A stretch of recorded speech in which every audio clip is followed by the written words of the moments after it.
Hi, I'm Duran Clientes. Ako naman si Tenny Rose de Andante. Welcome to Mabuhay Montreal TV.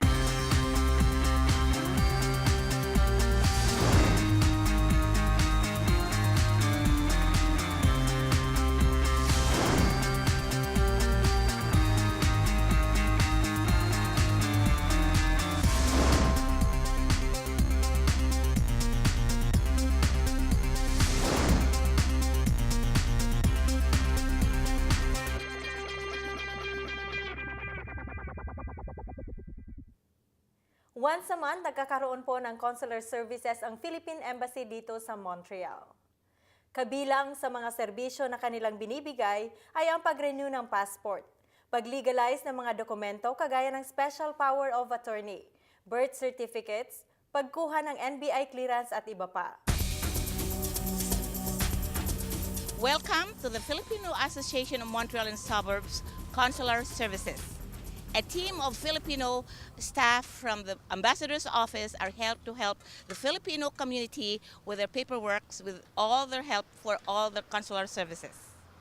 We come here, the Philippine Embassy sends a team here every other month. So that means we are here in Montreal 6 times a year. And we offer all the services that are available in the embassy, like passport services, legalization of documents, and fingerprinting for the police clearances that comes from the Philippines. What's the percentage or the ratio or the number of people usually you see a day?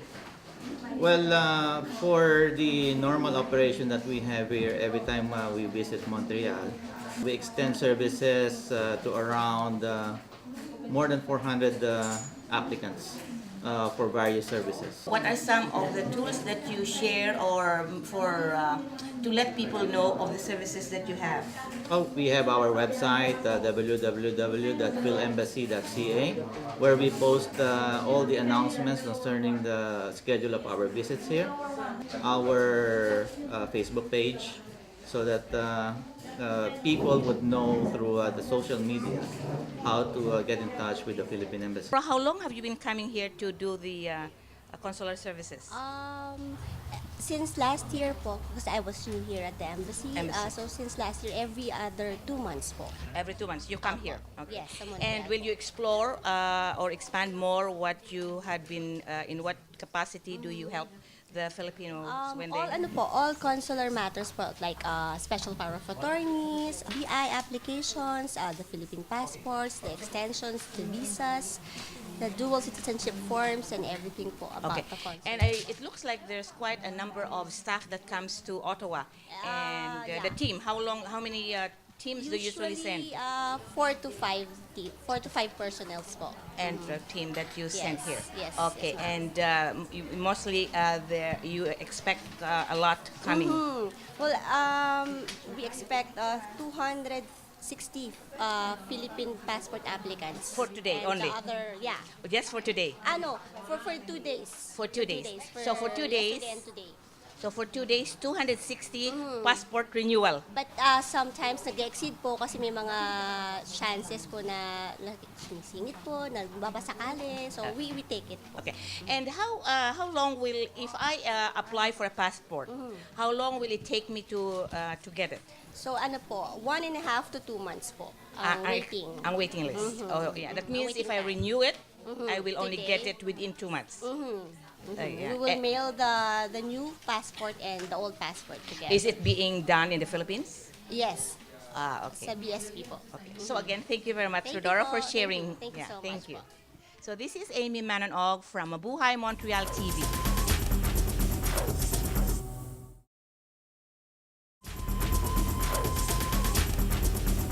To speak with us as we approach the rehabilitation stage of Typhoon Haiyan or Yolanda is TV director, fashion editor, and photographer Michael Devantes. Welcome, Michael.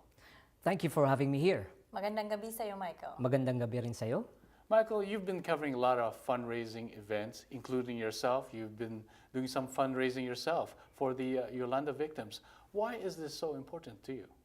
Well, it's our duty as human beings. It's important for us to make a difference, to reach out and help At the same time, it affected me personally because the typhoon had hit the island of Samar, where I'm originally from. When was the last time you visited the province of Samar? Actually, I visited last June, as well as the island of Leyte, its neighbor island, which also got hit by the super typhoon. Ibalik mo kami sa panahon na hindi pa nangyayari yung typhoon o kalamidad.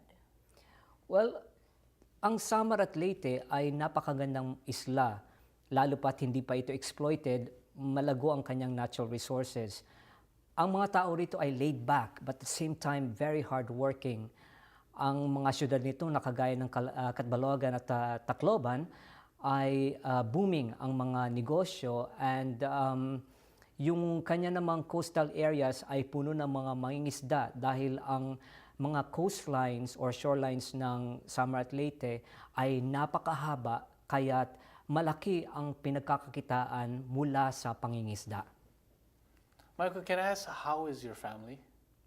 Actually, they're okay kasi naligtas yung aming town, which is Paranas, sa Samar. So, I'm very happy about that. So you must have heard many stories of what happened during this typhoon.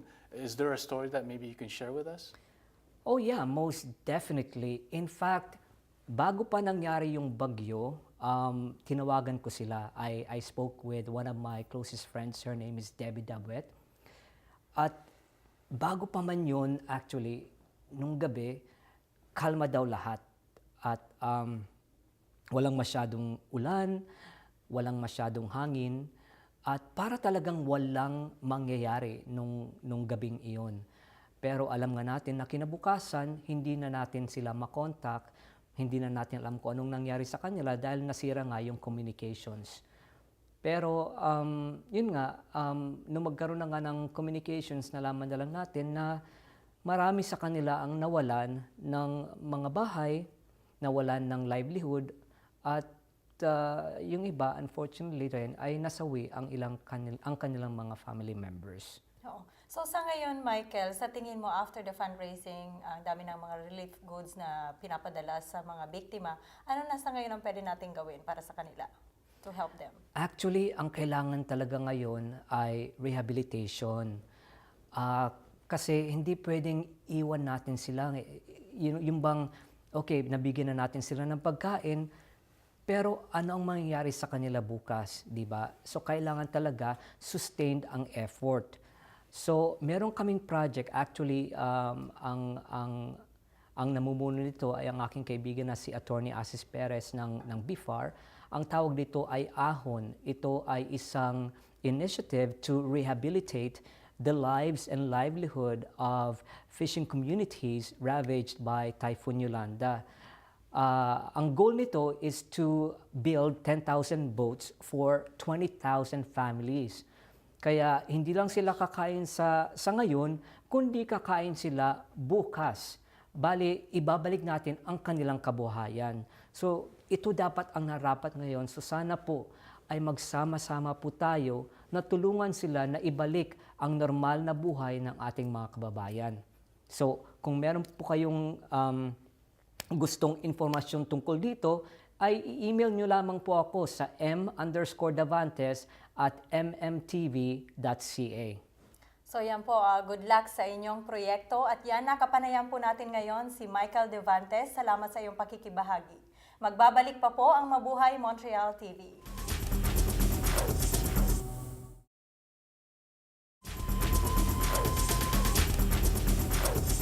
Welcome back. And now we go to our entertainment segment. We have Criselda, and tonight she has a young and talented guest with her. Thank you, Derwin. Tonight, we have a very special guest. Please join me in welcoming Miss Sherilyn Toka.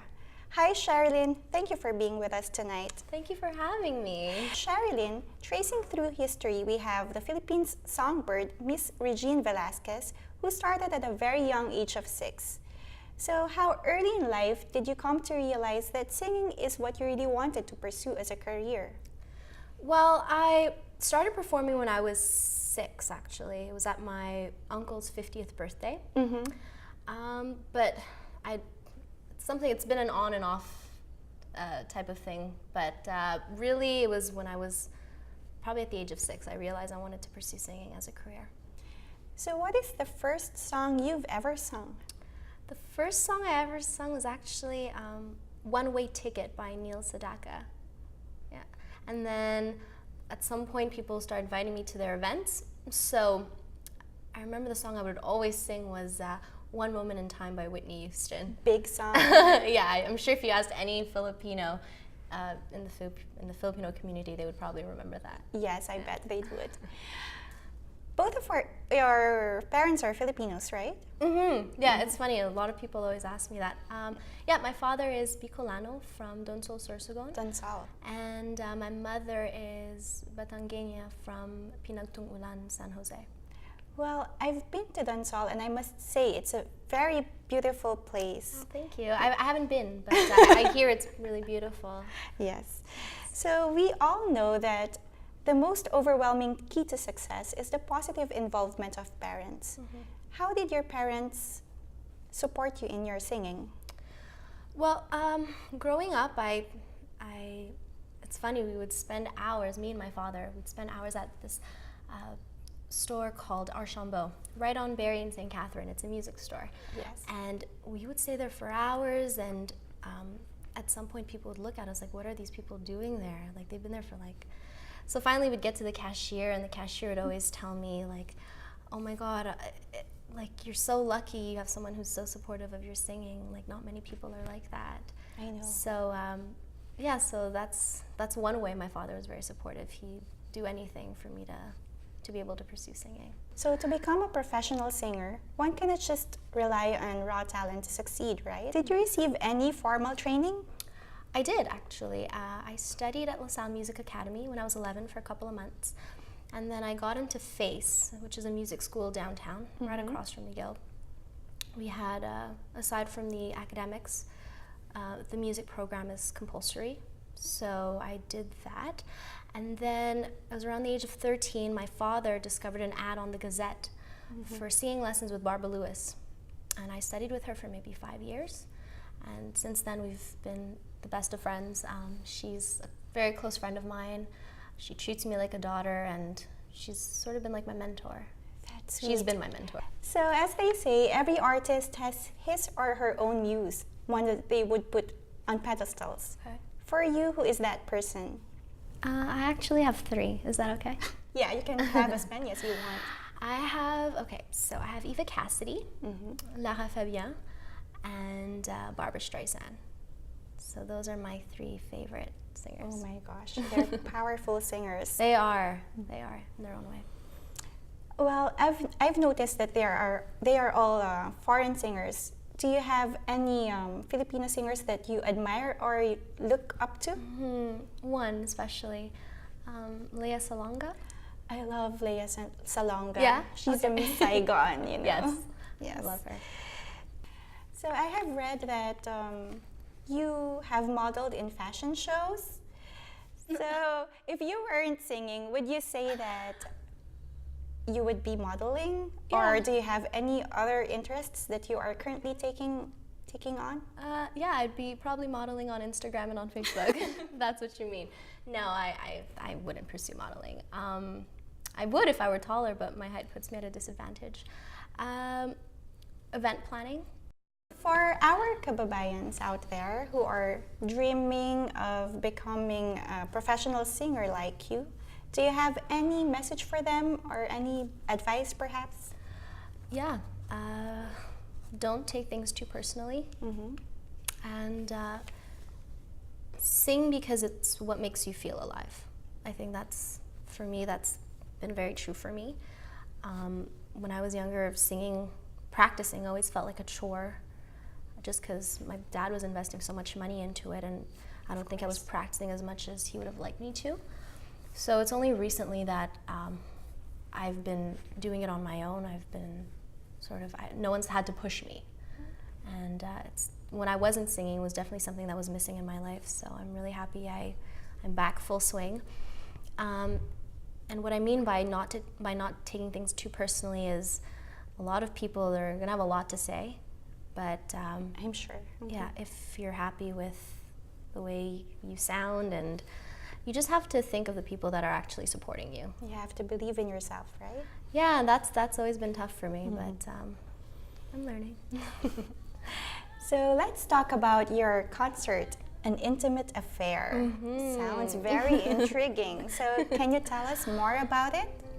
Actually, I decided to call it An Intimate Affair. It took me a while to figure out some sort of title for my show, until I started talking about it, and I would describe the venue to people, and I said, oh, I just want something very small, very intimate.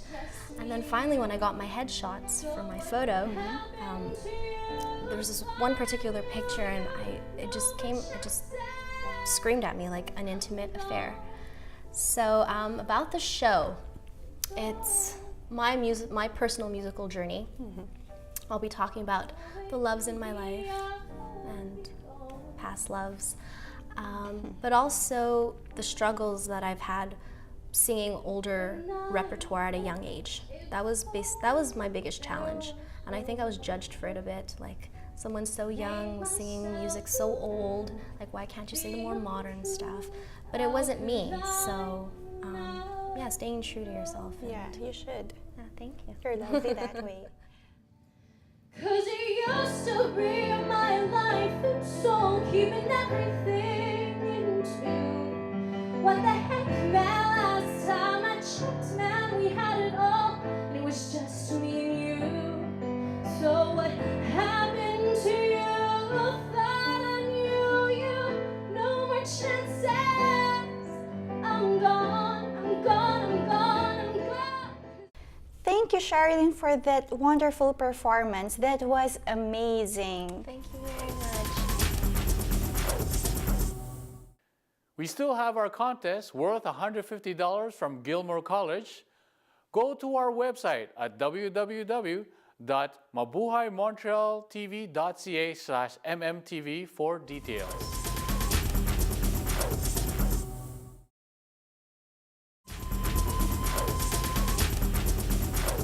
Taon-taon sa buong mundo ay pinagdiriwang ang pista ng Our Lady of Peña Francia. Ito ang inaoang patron ng Bicolandia. Inalam ko po ang kwento at history ng napakalaking debosyon ng mga Bicolanos at Pilipino sa mahal na Birhen ng Peña Francia. Let's watch this. Translation is the procession of Our Lady, bringing the Lady from the home, I mean the church where Our Lady is enshrined, and then she is brought to the cathedral for the 9-day novena at the cathedral.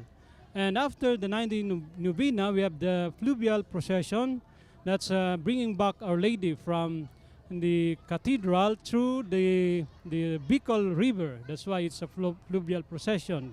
So we will bring back again Our Lady to her shrine, to the Basilica of Our Lady of Peña Francia. Okay, so any messages for the Bicolanos around the globe?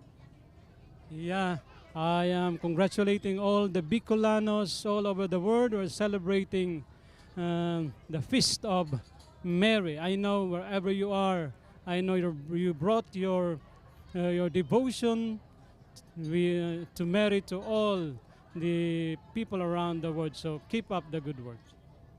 Okay, I have with me here on my left side Mr. Santino, as I've told you. He is the first president who really made a fluvial procession here. How did you come up with fluvial procession in Montreal?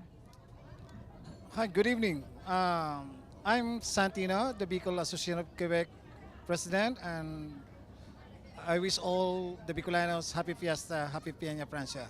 Okay, I decided during my term, 1999, I had this idea because there's a lot of Bicolanos here in Quebec, here in Montreal, that they never attended yet the fluvial celebration as a Peña Francia in Naga City.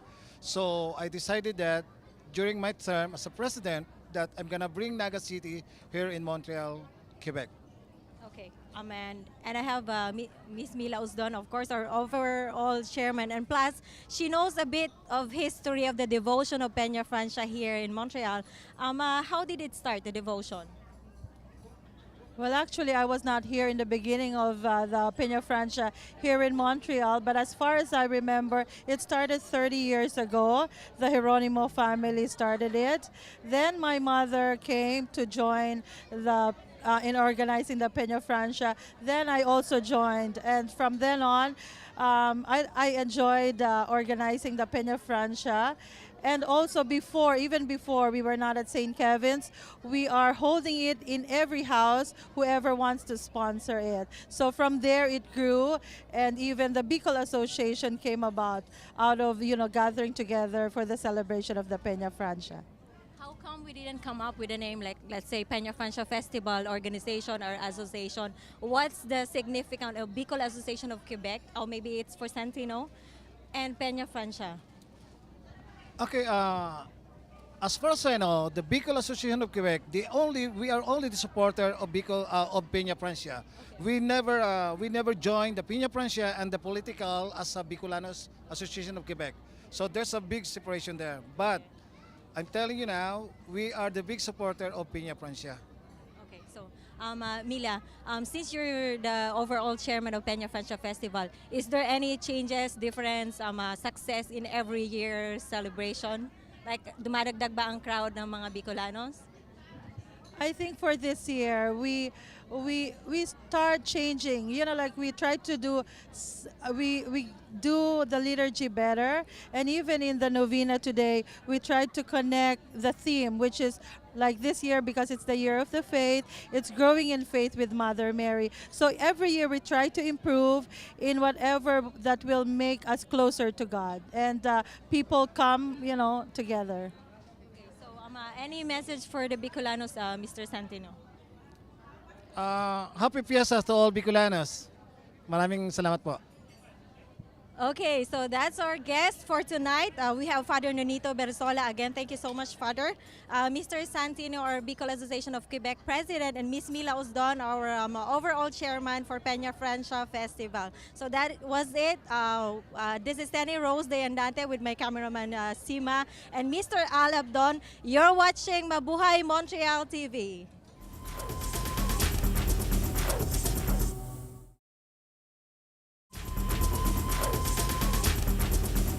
Magandang gabi sa inyong lahat. Ako si Amy Manonog ng Mabuhay Montreal TV. Ngayong gabi, ipakita namin sa inyo ang pagpagawa ng parol. Ang aming bisita ngayon ay si Virgilio Bermejo. Ang parol ay galing sa salita ng farol, galing sa Espanya. Ito ay nagbibigay ilaw sa mga Kristiyanos na nagpunta sa simbahan sa pag-umpisa ng simbang gabi. Binigay ito ng tradisyon sa Pilipinas.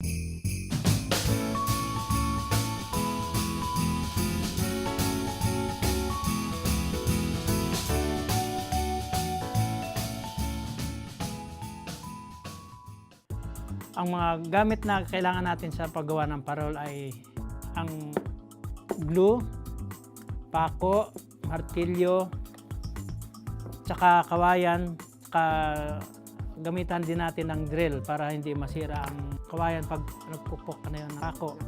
Maraming kawayan sa Chinatown na nating magamit. O tapos putulin natin at kung anong haba at sukat ang gusto mo, yun ang mabubuo mo na gano'n.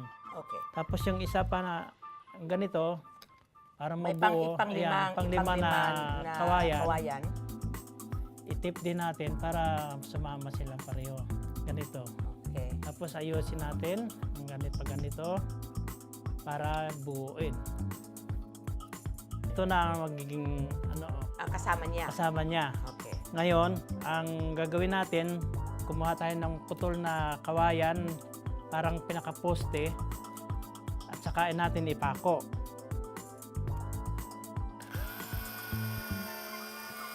Talagyan natin ng pako na maliliit. Okay. Sa isa-isa.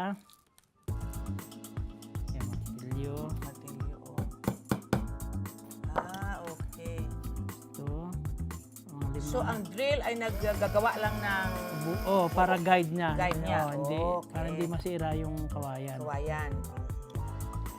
So, ilagay ng... Lagyan ng poste, saka ipako.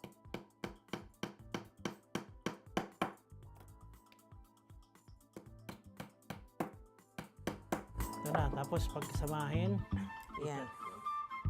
Okay, so ang tali. itatali mo yon yung Oo. mga Ito, dito. kuha tayo ng tali. Okay, ito na. Tapos na yung frame at lalagyan natin ng cellophane. Kung anong kulay ang gusto nyo, nasa sa inyo na yon. Ito ngayon ay ilalagay ko ay pula.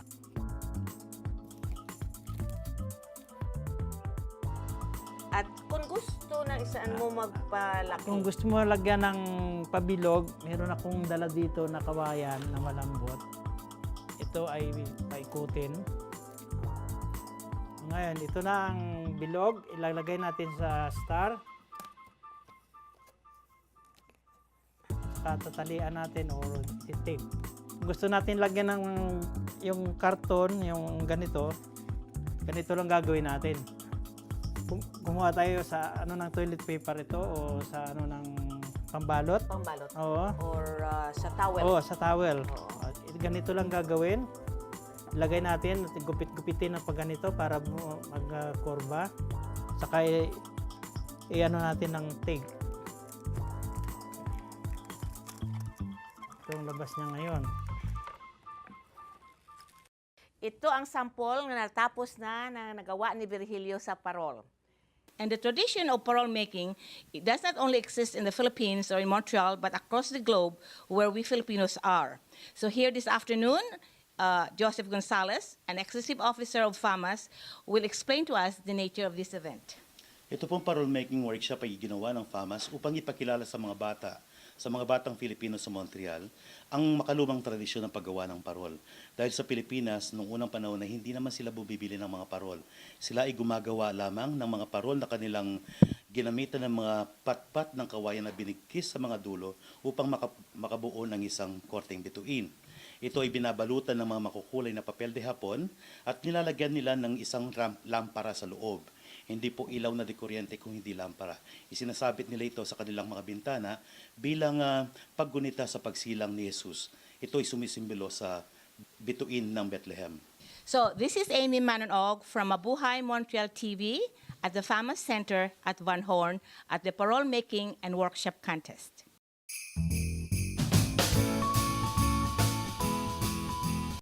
Thank you for watching and see you next week. Maraming salamat sa mga nakasama natin ngayong gabi hanggang sa muli. Magandang gabi.